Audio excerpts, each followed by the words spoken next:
Being faithful is not always popular. And because being faithful is not always popular, being faithful can be difficult. And the difficulty of maintaining faith in troubling times kind of always takes me back to the prophet Jeremiah. Now, just to jog your memory a little bit, last week we talked about the prophet Samuel. And Samuel was given the task by God, but because the people wanted to have a king so they could be like everybody else, Samuel was the prophet that God told, go ahead, give him a king. So the prophet Samuel was the beginning of the kings of Israel. Jeremiah was at the end of the kings of Israel. He spoke for God.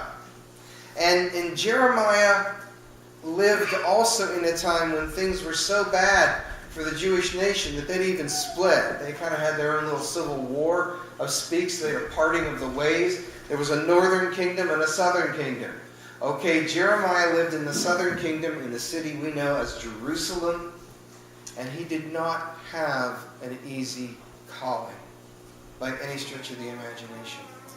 He was to speak for God in a time when kings and many others did not particularly care what God had to say. And throughout his era of serving God, Jeremiah was rewarded with a beating and some time in prison on several occasions because he spoke for God. And there was very bad leadership and messy human circumstances, and they didn't want to hear what Jeremiah had to say. And the kingdom of Judah then, after the kingdom of Israel, falls.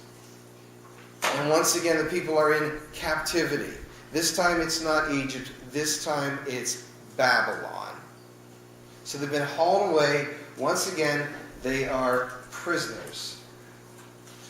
And in my own assessment of the current state of our nation, we haven't been hauled away. But it sort of feels a little bit to me like Babylon has come into us in our culture. If you look at the moral decline, the lawlessness, the riots, it seems like you can have a riot for any occasion. You can have a riot for a football game. If your team wins, your team loses. Either way, you go smash stuff. You can protest the police for just doing a very difficult job. And this week we found out you can protest elections. Let me bring you into Jeremiah. All right?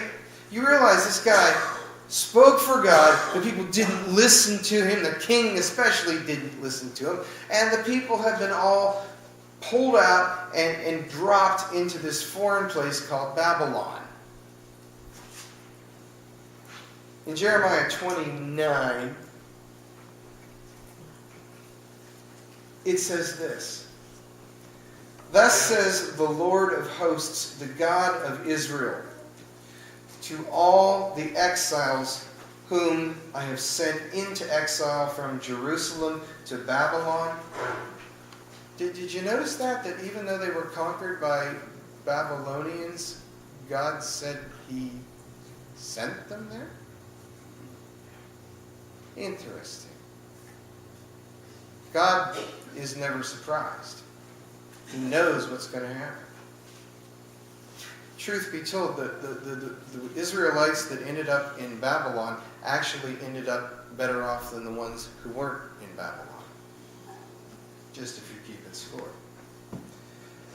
So, picking up at verse 5, what does he say to them about living in Babylon? He says, build houses and live in them. Plant gardens and eat their produce. Take wives and have sons and daughters. Take wives for your sons and give your daughters in marriage, that they may bear sons and daughters and multiply and do not decrease. Now hear this line. But seek the welfare of the city where I have sent you into exile, and pray to the Lord on its behalf, for in its welfare you will find welfare. I would strongly suggest that we do the same thing for America. What is God saying to the people who are exiled in Babylon? Get on with your life. Go ahead. The circumstances around you may be something that you're not particularly happy about. But live. Get a house. Grow food. Eat it. Get married. Have children. Have a life. I got to give President Obama credit. This week, I heard him wishing President-elect Trump success. Saying success for President Trump means success for America. Line 7. Seek the welfare of the city where I have sent you into exile, and pray to the Lord on its behalf, for in its welfare you will find welfare. Are you tracking with this? Because what the current president said, basically is what God said to the people who were captive in Babylon. Pray for the place that you are, that things will go good there, because if things go well there, they will go well for you. Let me offer this. If you didn't vote for Mr. Trump, and there are plenty of reasons that people didn't vote for Mr. Trump. I'm aware of something that gives me a lot of encouragement. There is a group of evangelical leaders who he has pulled together to talk to him and to advise him. In that group are people like Franklin Graham and James Dobson. Church, understand this. Regardless of what party affiliation we have, we now have a president who is willing to listen to evangelical Christians. That's a good thing. Because as the Christian faith has been marginalized and marginalized and marginalized and pushed aside, we at least have someone in the highest office of the nation now that's willing to listen to what our leaders are saying. So be of good cheer. That's a good thing for the church, for any political party. You know, our influence as Christians has been diminished, and I see that as good news, because why did Israel fall? Why did this collapse come in the days of Jeremiah? Because the kings would not listen to the prophets of God. They did not want to hear what the prophets had to say. And it led to the collapse of the empire of Israel. We're going to be heading into Jeremiah 23 now. And this was the part that I was really going to preach on this morning. But I felt that what we just went over, I just really needed to say, seeing how we are as a nation right now. To set it up for you, the passage opens with a strong condemnation for the leadership of Judah, where Jeremiah was. The responsibility for God's people being scattered is placed right on the leaders who miserably failed to protect the people. God says they will be punished for their negligence and careless evil. And then through Jeremiah, God begins to lay out some long-term plans for his faithful people. So I'm jumping into this a little bit later, starting at verse 5. And this is in the Voice translation of the Bible.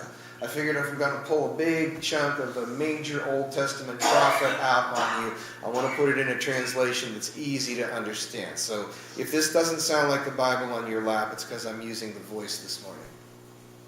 So Jeremiah is writing for God. It says, "Watch, the days are coming when I will raise up a righteous branch of David, speaking to King David, an heir of his royal line, who will rule justly, act wisely, and make things right again in the land.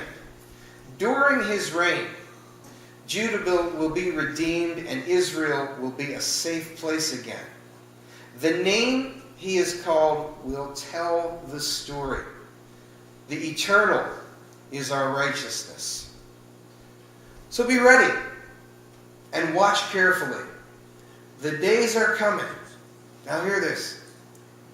The days are coming when no one will say any longer, as the Eternal lives, who brought the people of Israel out of slavery in the land of Egypt. Instead, they will say, as the Eternal lives, who brought the people out of Israel out of exile in the lands of the north and of all other countries where he had scattered them, then the Israelites will live securely in their own land. So, he's talking about rising up new leadership, and he's talking about a righteous branch, kind of using the idea of God's people being a family tree of sorts. Okay? My wife knows a whole lot more about trees than I do. I can usually only identify a maple tree. She can do the sycamores and all the other ones and willows and stuff. And then I also know that Christmas trees are something different. But one thing is that if you have we have this in our backyard. We have a really big branch on the maple tree in our backyard that's dead. And what's going to happen with that is that's going to get cut off and thrown into the fire because there's no life left in it. But the tree, even though there are unhealthy branches on it, the tree can still thrive. Lorraine, there's a tree behind your house that Laurie pointed out to me. It looks like it's missing an arm. You know? It was cut off. Yeah, but the healthy branch is fine. It's thriving. God is letting us know there will always be a righteous branch of his people that will thrive no matter what the circumstances are. Jeremiah's writing takes us not just to a time when the Jews will return to Israel. He's actually going beyond that and refers to a time when Israel will be safe. Well, if you're watching the news right now, you've got to realize Israel has a great big bullseye on its back. And they're being attacked constantly from the nations around them. Now, just to keep your memory fresh, because there is a big, big change that God revealed would be coming. And he revealed it to Jeremiah. And it's a really big shift. If you carefully read the last few lines of this passage, we begin to see that God has something much bigger in mind than the rescue of the people from Egypt. You don't even have to go back and read it in Hebrew or crack some code. The scripture we just read tells us very plainly, days are coming when no one will be talking anymore about God bringing the people out of slavery in Egypt. What have I been telling you guys for weeks and weeks and weeks? I have been hammering home the idea that the central event in the Old Testament of the Bible was what? You're one notch ahead of me. But in the Old Testament, what was the event that God kept referring to over and over and over when he rescued them from Egypt? Exactly. I am the Lord your God who brought you out of Egypt. Over and over and over again to remind him. It's like, we say Jesus who suffered and died on the cross for us that we may live. The central thing that God always pointed to in the Old Testament was the Exodus, the rescue in Israel. Well, all of a sudden, something is going to change here. It says in this text, there's days are coming when no one will be talking about that anymore. That's the biggest thing in the Old Testament. Instead, we find out here, they're going to be talking about God who brought together out of exile from all over the world his faithful people from wherever they may have been scattered. So Jeremiah's writing goes way beyond what was happening in Babylon, way beyond what was happening when the Jews returned to Israel, and even way beyond where we are standing and what we are doing right now, because it points to something even bigger. This righteous branch is going to preserve and always going to be there. It's going to come from the line of King David. Did you catch that? Let me make sure you know that it's in there, that Jesus is from the righteous branch of the house of King David. And while many may have fallen away, the righteous branch continues. There's only one person that's going to pull off that kind of maneuver, and that is going to be Jesus. When he comes back to pull together all his people from the various different places in the world where we have all scattered.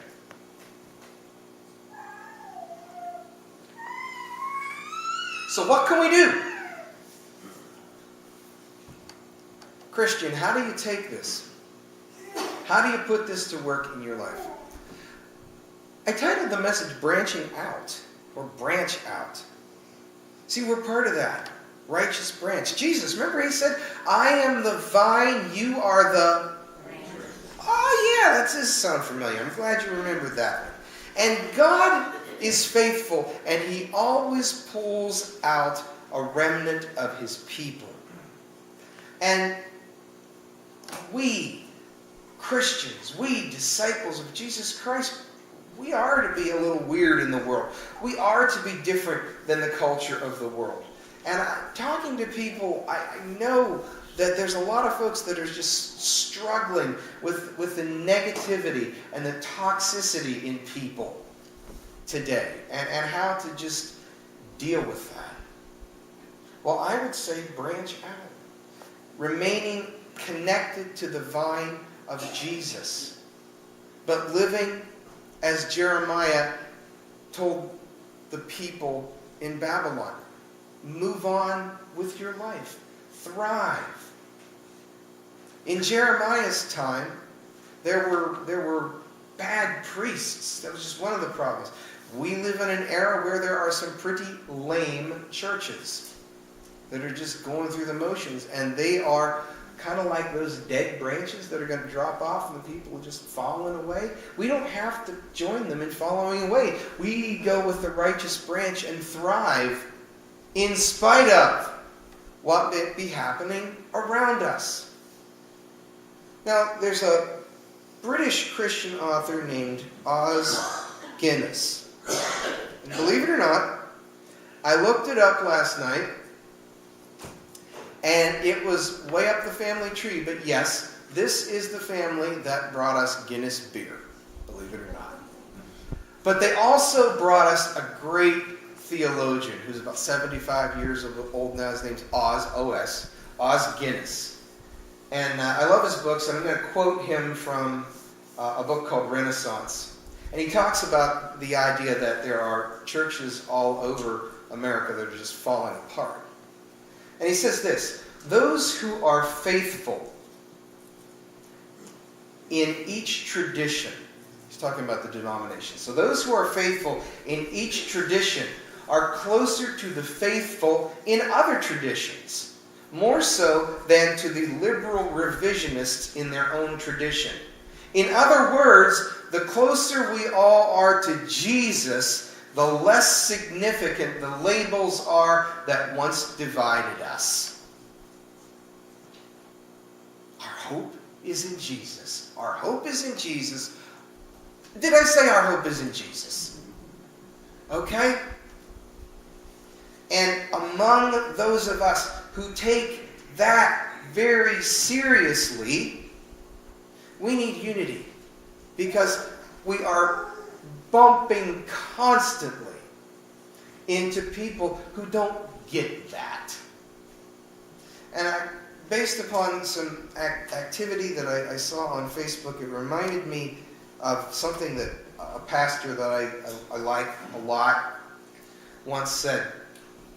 He said, some people are just so full of bitterness that all you have to do is bump into them lightly. And the bitterness just comes splashing out. It's like a bucket of water that's completely full. And you just tap it and the water just goes everywhere. That's what bitterness can do to people. That you just touch them and they're just all this toxicity just comes out. Brush it off. Don't take the bait. To be upset by it. Satan wants to divide us. That's one of his biggest tricks. I call it divide and conquer. Don't take the bait. We need to thrive from the righteous branch. And even in our position, from wherever we are, we can still lead for Christ. How? I'm going to tell you how John Maxwell, the Christian author, says that we can lead from the middle. I'm quoting him directly now. Maxwell says, leadership is a choice that you make rather than a place that you sit. All right, that's already really good, isn't it? In other words, leadership comes from influence and not from your position. For this reason, even when you are not in front, you are freely still leading those around you. In fact, you are even influencing those ahead of you. So we ask, how can we meet the needs of others? I'm going to borrow from Maxwell again. He said, people do not like or want backseat drivers. Does anybody like a backseat driver? But he says, what a lot of us would love to have is a wingman. Someone that will make the journey with you, that will watch your back. What am I going to say? How am I going to put this in terms that I would understand? Every Batman needs a Robin. Okay? If we can lead from wherever we are by being a wingman for the people near us, if we cannot take the bait and not go down the bitter path, and we just stand firm in our faith, we still can branch out and have a positive influence. Dead branches will be pruned. And if you're thriving in Jesus, you don't need to be pruned. You don't need to be cut off. And you don't need to live in misery. Jeremiah made it out of Babylon okay. He followed God's instructions. As the people of our nation are falling away, we don't fall with them. They may fall. We stay connected to the righteous vine of Jesus, and we'll be fine. We just keep branching out, branching out. I just want to close by reminding you, this summer, we spent a lot of time in the book of Ephesians. And I told you that God had a plan for your life, that you were predestined to live out. And He had that plan for your life before He created. Before He created. What did He create? the world. He had his plan for your life before he created this world. For God, there are no surprises. So, live your life and follow in the righteous branch of Jesus. In the end, we win. Ups and downs will be a part of life. But right now, we need to be people of prayer, and we need to be people who show encouragement. People see the hope that we have. Maybe, just maybe, they will want the same hope. Let's just pray about that. Lord, help us to be strongly connected to you, the righteous branch. Help us to thrive. Help us to be a positive force wherever you put us. Do not let us be affected by bitterness. Do not let us be pulled into fruitless bickering. Help us to just overflow with your love and the confidence that you have a plan. And your plan is that we would do well wherever we are, because we are your children. Amen.